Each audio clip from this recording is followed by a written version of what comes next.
अभी न्यूज ला रहा है आपके लिए एक खास कार्यक्रम हेलो डॉक्टर, जिसमें हम जनता को आ रही स्वास्थ्य संबंधी बीमारियों को देखते हुए स्पेशल डॉक्टरों से करवाएंगे आपको फेसबुक लाइव, जिसके माध्यम से आप बता सकते हैं अपनी समस्याएं और डॉक्टर बताएंगे उनका इलाज। इसकी शुरुआत आज अग्रवाल लाइफलाइन के न्यूरो सर्जन डॉक्टर आशीष आचार्य के साथ की जा रही है। कोई पेशेंट सुबह उठा और उसने देखा कि मेरा चेहरा जो है, आधा चेहरा वो चल नहीं रहा बराबरी से, मुंह फुला रहा हूँ तो वो साइड चल नहीं रही, तो ये सब लकवे के लक्षण है। और लकवा एक टिपिकल न्यूरोलॉजिकल बीमारी है जिसको तुरंत अटेंड किया जाना चाहिए। पूरे न्यूरो के डिजीजेस में, चाहे सर्जिकल हो नॉन सर्जिकल, दोनों में रिपीट करूंगा, उसमें टाइम इज ऑफ एसेंस, बस समय का सारा खेल है। आप पेशेंट्स के साथ क्या होता है, पेशेंट्स आमतौर पर जब हमारे पास पहुंचते हैं तो वो अपने गोल्डन पीरियड से बाहर निकल चुके होते हैं और ये चीज़ उनके लिए सबसे डैमेजिंग होती है। वो अपने आसपास के डॉक्टर को संपर्क करते हैं जिनसे भी पॉसिबल है, पर इस पूरे प्रक्रिया में जब तक वो एक न्यूरोफिजिशियन या सर्जन के पास पहुंचते हैं वो उस पीरियड से बाहर निकल चुके होते हैं जिसमें उनका यथासंभव बेस्ट इलाज हो सकता था। उसके बाद सिर्फ डैमेज कंट्रोल होता है। लगभग कितने समय के अंदर पेशेंट को डॉक्टर के पास पहुंचना चाहिए? अगर एक पेशेंट, इस चीज़ की अवेयरनेस बढ़ाना बहुत ज़रूरी है। आपके चैनल के माध्यम से मैं ये खास तौर पे बहुत क्लियर करना चाहूँगा। अगर एक पेशेंट को जब भी वो ये अनुभव करता है कि लकवा, हर कोई समझता है कि शरीर का कोई भी हिस्सा अचानक से नहीं चल रहा या उसको उसमें कमजोरी लग रही है, उसके 4 से 5 घंटे मैक्सिमम इसके अंदर उसको एक उस फैसिलिटी में चले जाना चाहिए जहाँ पे कोई न्यूरोसर्जन या न्यूरोफिजिशियन अवेलेबल हो। क्योंकि इस पीरियड में अगर आप सही जगह पहुँच के कंसल्ट करते हैं तो ऐसी दवाइयाँ अवेलेबल हैं जो देने से आप 80 से 90%, इवन कुछ केसेस में 100% ठीक हो सकते हैं। कोई डेफिसिट आप में नहीं रह जाएगा। लेकिन अगर आप नहीं पहुंचते हैं तो वही मरीज लाइफ लॉन्ग उस डिसेबिलिटी को लेके कैरी करता रहेगा और उसकी जो क्वालिटी ऑफ लाइफ है वो कहीं से भी बराबर नहीं रह जाती। मैं अपने दर्शकों को बता दूं कि इस वक्त मेरे साथ में जुड़े हुए हैं एक दर्शक जिनका नाम है दिनेश तोमर।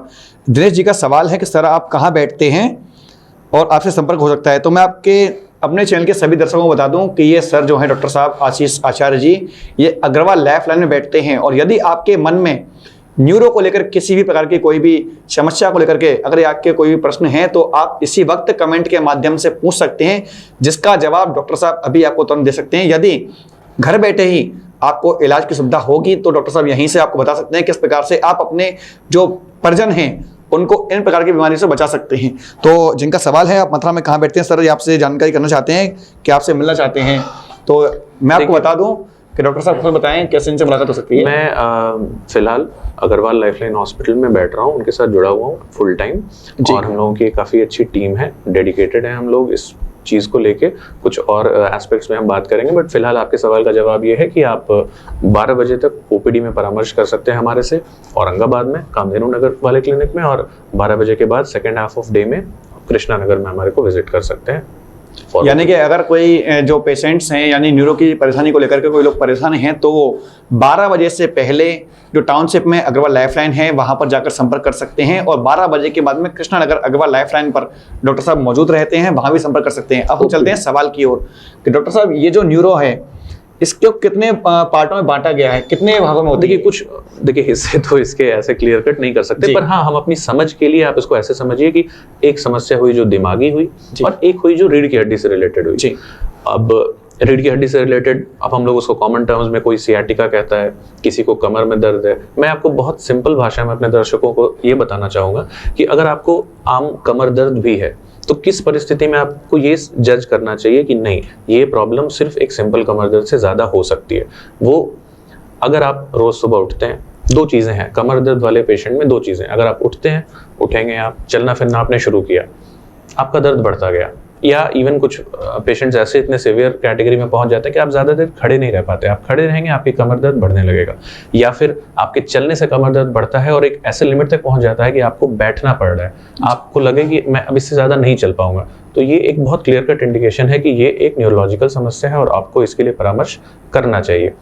दूसरी बात, कमर दर्द के साथ अगर आपका दर्द पैरों में जा रहा है, रेडिएट हो रहा है, आपको पैरों में सुनपना, झंझनाहट या दर्द बिल्कुल करंट जैसा लगता है, तो ये क्लियर कट इंडिकेशंस है कि ये एक सिंपल कमर का दर्द नहीं है, ये उससे कहीं ज्यादा है जो आपको इवैल्यूएट यानी कि पैरों में कभी झंझनाहट होती है, लोग कहते हैं कि पैर सो गया है। नहीं, वो एक डिफरेंट चीज है। अगर आप सो गया है कभी सोते वक्त, कभी ओकेजनली हो जाए वो डिफरेंट है, लेकिन अगर आपको परसिस्टेंटली कमर में दर्द है जो आपके पैरों में जा रहा है, एक कैटेगरी, या फिर आपके पैरों में सुन्नपना और झंझनाहट रहती है जो कि डायबिटिक्स में बहुत कॉमन है और मिस इंटरप्रेट होती है। तो ये वो कैटेगरीज हैं जो क्लियर कट इंडिकेशन है कि आपको एक न्यूरोलॉजिकल प्रॉब्लम है। उसमें क्या होता है, पेशेंट अब अलग अलग डॉक्टर से दिखाता ही है, बट ये अलार्म रेज करना चाहिए कि नहीं, ये उससे ज्यादा प्रॉब्लम हो सकती है।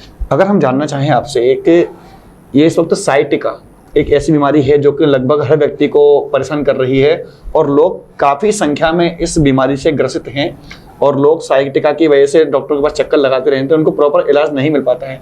आखिर क्या कारण है कि साइटिका इतनी जल्दी से लोगों में फैल रही है?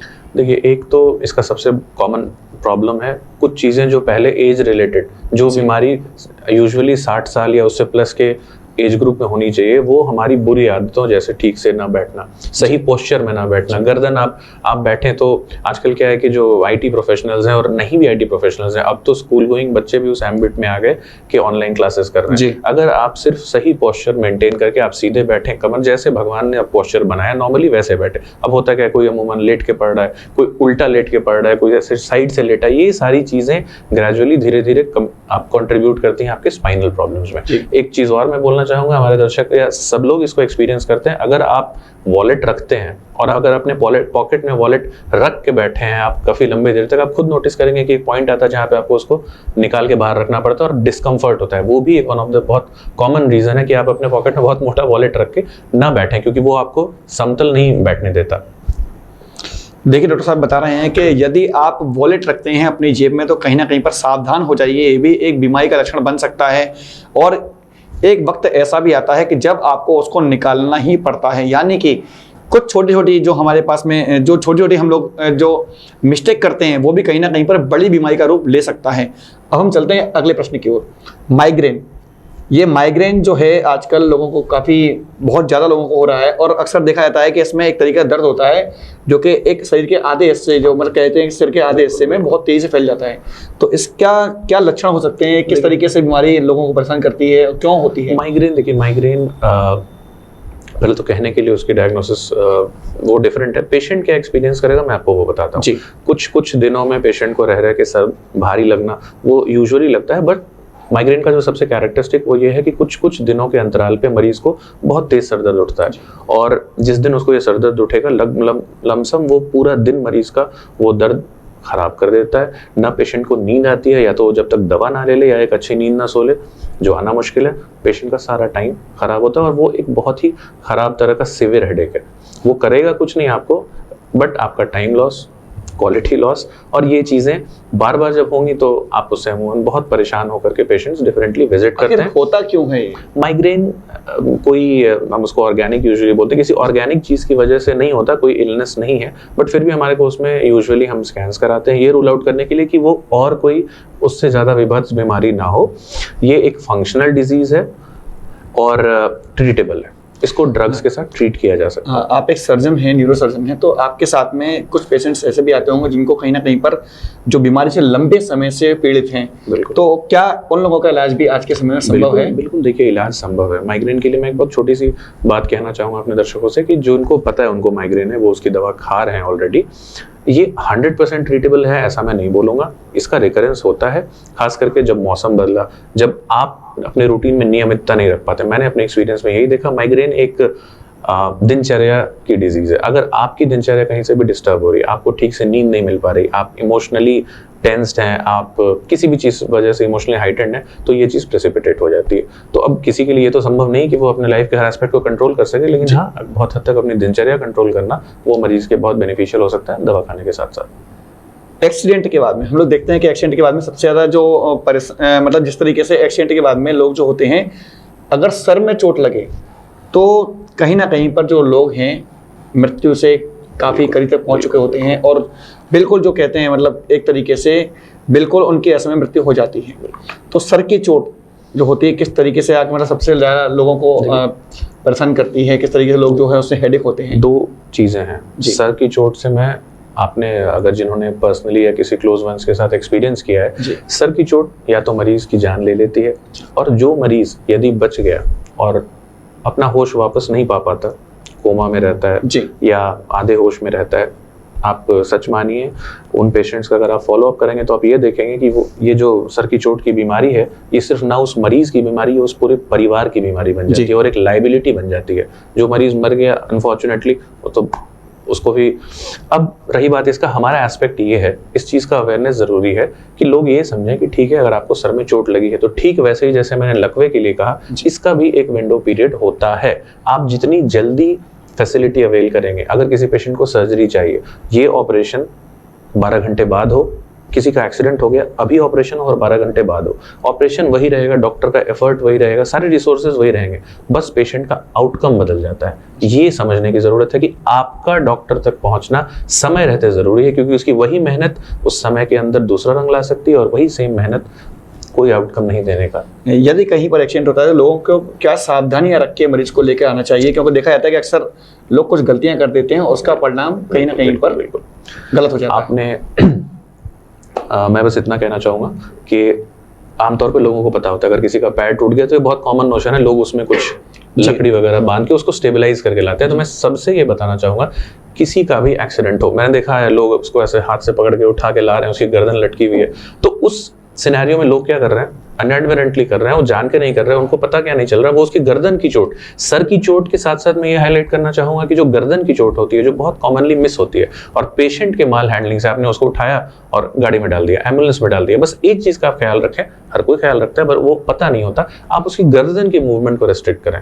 अगर 2 लोग हैं, पेशेंट को शिफ्ट कर रहे हैं, बस इतना ध्यान रखें कि आपको पता नहीं उसको कहाँ कहाँ चोट लगी, आप सिर्फ उसके गर्दन को एक आदमी अलग से हैंडल करे। ये चीजें उसके लिए आगे आने वाले बहुत सारे प्रॉब्लम्स को प्रिवेंट कर सकती है। डॉक्टर साहब, मैं जानना चाहूंगा कि पूरे भारतवर्ष में इस वक्त न्यूरो सर्जनों की बेहद कमी है, तो क्या कुछ कारण है कि डॉक्टरों की कमी आ रही है?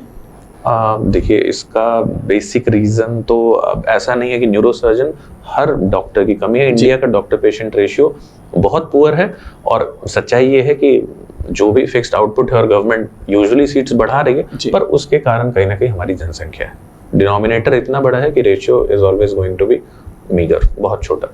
ये प्रॉब्लम है, पर धीरे धीरे संख्या बढ़ रही है, ऐसा नहीं है, पर हाँ, वो कहीं भी क्लोज टू जो होनी चाहिए उसके नहीं है, और उसमें काफी समय लगने वाला है। तो दर्शकों, आप देख रहे हैं लगातार अभिन्यूज के माध्यम से हेलो डॉक्टर, एक खास कार्यक्रम जिसका के उद्देश्य केवल ये है कि लोगों में बीमारियों के प्रति जागरूकता पैदा करना, और लोगों से डॉक्टरों का, डॉक्टरों से लोगों का सीधा संवाद। एक तरीके से यदि आपके मन में कोई भी प्रश्न हो, जिस विभाग से संबंधित हमारे साथ डॉक्टर मौजूद हैं, यदि आप उनसे उस बीमारी से पीड़ित हैं तो आप पूछ सकते हैं अपने प्रश्न, जिसका जवाब देने के लिए डॉक्टर साहब यहाँ बैठे हुए हैं, और साथ ही साथ इनके मिलने का स्थान, इनका पता, ये सब आपको बताते रहेंगे। और मैं आपको बता दूं कि हमारे साथ जो डॉक्टर साहब बैठे हुए हैं इस वक्त, ये अग्रवाल लाइफ लाइन से न्यूरो सर्जन डॉक्टर आशीष आचार्य जी हैं, जो कि 2 शिफ्टों में, सबसे पहली शिफ्ट इनकी रहती है 12 बजे तक, ये अपना टाउनशिप के पास में, और ओपीडी, और कृष्णानगर में जो 12 बजे के बाद बैठते हैं। यदि आप मिलना चाहते हैं तो यहाँ पर आकर मिल सकते हैं। और साथ ही साथ अभी न्यूज़ लगातार इस क्रम को आगे बढ़ाता रहेगा, और कम से कम महीने में 2 स्पेशल डॉक्टरों को बुलाते रहेंगे, ताकि आप लोग जिन समस्याओं से जूझ रहे हैं उनसे जल्दी आपको मुक्ति मिले और आप डॉक्टरों से कर सकते हैं सीधा संवाद। तो ये जो कार्यक्रम है इसका नाम है हेलो डॉक्टर। और अब हम चलते हैं फिर से एक बार आपकी ओर। डॉक्टर साहब, मैं आपसे जानना चाहूँगा कि अग्रवाल लाइफ लाइन एक ऐसा अस्पताल जिसको कि बहुत ही क्रिटिकल कंडीशन के लिए सबसे पहले और सबसे बेस्ट माना जाता है, तो आज के समय में आपके अलावा और कौन से डॉक्टर से वहाँ पर ऐसे मौजूद हैं जो कि इन परिस्थितियों में जल्दी से जल्दी मरीज को ठीक कर सकें? देखिए, हमारे पास आपके पास स्पेशलिस्ट डॉक्टर कौन कौन से हैं? आपको सारे स्पेशलिटी और डॉक्टर्स मिल जाएंगे जी।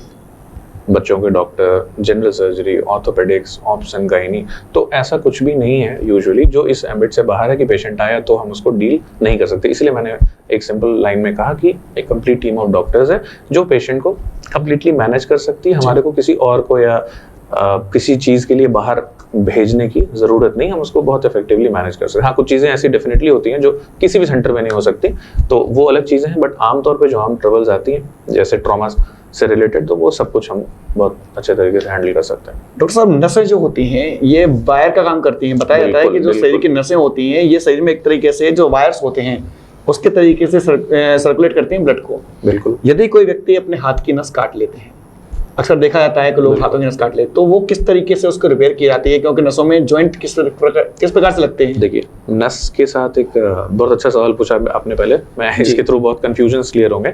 आमतौर पे लोग अपने कलाई पे अपनी नस काट लेते हैं उद्वेग में आके, जो भी टेंडेंसीज की वजह से।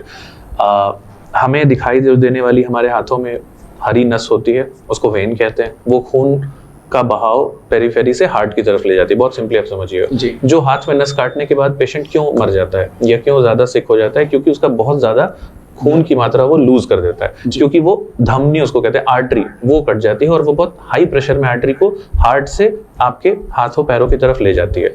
ये दोनों नसें खून से रिलेटेड है। अब रही तीसरी जो एक्चुअल नस, जो वायरिंग की आप बात कर रहे हैं, जो करंट लाता है, जो आपके दिमाग को अगर ये लगता है कि मुझे ये हाथ मोड़ना चाहिए तो इसको मोड़ने का आदेश देता है और उसको एग्जीक्यूट करवाता है, ये है वो नस जो जिसको एक्चुअली न्यूरो की प्रॉब्लम्स अफेक्ट करती हैं और जो वो लोगों ये समझे कि वो चीज आपको दिखाई नहीं देने वाली। अब फिर भी मान लीजिए किसी ने अपनी कलाई काट ली, उसमें उसकी आर्टरी कट सकती है, वेन कट सकती है, जिस वजह से वो खून लूज करेगा।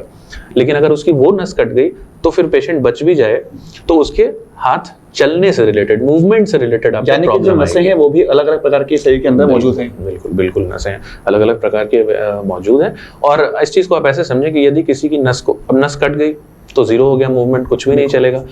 एक बहुत कॉमन ग्रुप है जो, क्योंकि डायबिटीज देखिए हमारे सोसाइटी में बहुत कॉमन है, एंडेमिक है, इट्स एपिडेमिक, साइलेंट एपिडेमिक कहते हैं उसको।